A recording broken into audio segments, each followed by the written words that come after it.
Hello friends. जीत और हार life का एक हिस्सा है। अगर जीत मिले तो ओवर कॉन्फिडेंट नहीं होना चाहिए और अगर हार मिले तो उससे सीख लेनी चाहिए और लाइफ में आगे बढ़ना चाहिए। पर क्या हो अगर हार कोई ऑप्शन ही ना हो और हारना मतलब आपके अस्तित्व पे खतरा। यही कहानी है इजराइल डिफेंस फोर्सेस की।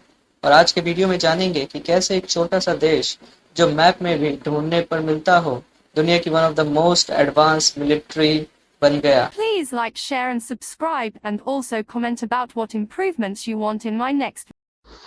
वर्ल्ड वॉर टू के खत्म होने के साथ ही फिलिस्तीन, जहां पे ज्यूज और मुस्लिम्स की संख्या काफी ज्यादा हो गई थी, दोनों ही ग्रुप्स एक दूसरे से टकराव की स्थिति में आ चुके थे। और ये टकराव दिखता भी है जब 1947 और 48 के बीच फिलिस्तीन में सिविल वॉर स्टार्ट हो जाता है। और इसी सिविल वॉर के दौरान इज़राइल अपने आप को एक नया देश घोषित कर देता है और इसी के साथ आसपास के अरब देश इज़राइल पर हमला कर देते हैं। हालांकि इसमें इज़राइल की निर्णायक जीत तो नहीं होती, पर इज़राइल अपने क्षेत्रफल से थोड़ा आगे बढ़कर फिलिस्तीन का कुछ एरिया और इजिप्ट का कुछ एरिया कब्जा लेता है और अरब देशों को इससे काफ़ी क्षति पहुंचती है। पर इज़राइल को अब लग गया था कि अगर उसे यहाँ पे सरवाइव करना है तो उसे अपनी military spending, education, economics, research and development, इन सब में आगे बढ़ना होगा। और वो ऐसा करता भी है। वो मैंडेटरी कर देता है अपने हर सिटीजन के लिए एजुकेशन, वो मैंडेटरी कर देता है मिलिट्री ट्रेनिंग, वो ज़्यादा पैसे खर्चता है रिसर्च एंड डेवलपमेंट पे। बाकी अरब देशों के पास तो तेल के कुएं थे, पर इज़राइल के पास उसके लोग ही उसके हथियार थे। और ये हथियार काम करता भी है। जब 1956 में फ्रांस और ब्रिटेन इजिप्ट पर स्विस कैनाल विवाद को लेकर धावा बोलते हैं, तो इज़राइल उनकी मदद के लिए पहुंचता है और इजिप्ट का एक बहुत बड़ा भूभाग, जिसे सिनाई पेनिनसुला भी कहा जाता है, उसे कब्जा लेता है। हालांकि इंटरनेशनल प्रेशर के बाद इजिप्ट को उसका खोया हुआ हिस्सा मिल तो जाता है, पर इज़राइल ये साबित कर देता है कि वो अब किसी से कम नहीं है। वैसे इज़राइल ने अपने आप को एक आज़ाद देश तो घोषित कर दिया था, पर कई सारे मुस्लिम देशों ने उसे आज़ाद मानने से ही इनकार कर दिया। उसे देश ही नहीं मानते थे, बल्कि गैर कानूनी मानते थे। पर इससे इज़राइल पर कोई फर्क नहीं पड़ा। हाँ, कभी कभार इंटरनेशनल स्टेज पे सपोर्ट जुटाने में उसे दिक्कत हो तो जाती थी, पर क्योंकि उसका दोस्त यूएसए और यूरोप के देश थे, तो इज़राइल को इतनी बड़ी कोई दिक्कत नहीं हुई।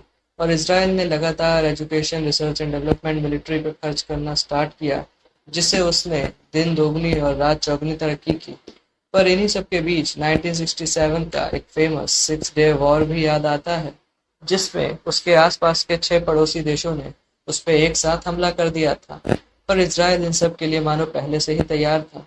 उसने सभी देशों को 6 दिन के अंदर ही हरा दिया और अपने साइज से डबल या फिर ट्रिपल अपने कंट्री का साइज बढ़ा लिया। इसमें इजिप्ट का सिनाई पेनिनसुला, सीरिया का गोलान हाइट्स और फिलिस्तीन का पूरा इलाका, जिसमें उसकी राजधानी जेरूसलम भी शामिल था, उसने अपने कब्जे में कर ली। पर इसके बाद उसके आसपास के देशों को ये तो पता लग गया था कि वो डायरेक्टली इसराइल से युद्ध में नहीं जीत सकते, तो उन्होंने टेररिज्म का सहारा लिया। इसका एक उदाहरण मिलता है जब 1976 में इसराइल की एक पैसेंजर फ्लाइट को कुछ टेररिस्ट्स ने अपने कब्जे में किया और उसे पायलट को गन पॉइंट पर रखकर युगांडा के कैपिटल सिटी में उतारा और इसराइल से कुछ मांगे करने लगे। पर इसराइल ने अपने सिर्फ मिलिट्री पर नहीं, बल्कि अपने खुफिया एजेंसीज पर भी काफी खर्च किया था और इसका उसे फल भी मिला।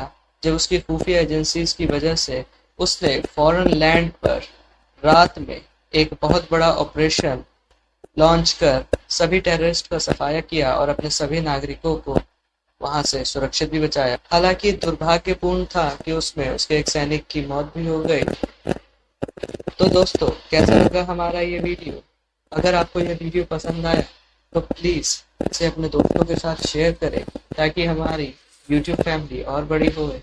और अब अगर यहाँ तक आप आ ही चुके हो तो एक लाइक, शेयर और सब्सक्राइब तो करते ही जाओ। तब तक के लिए bye bye, see you in the next video.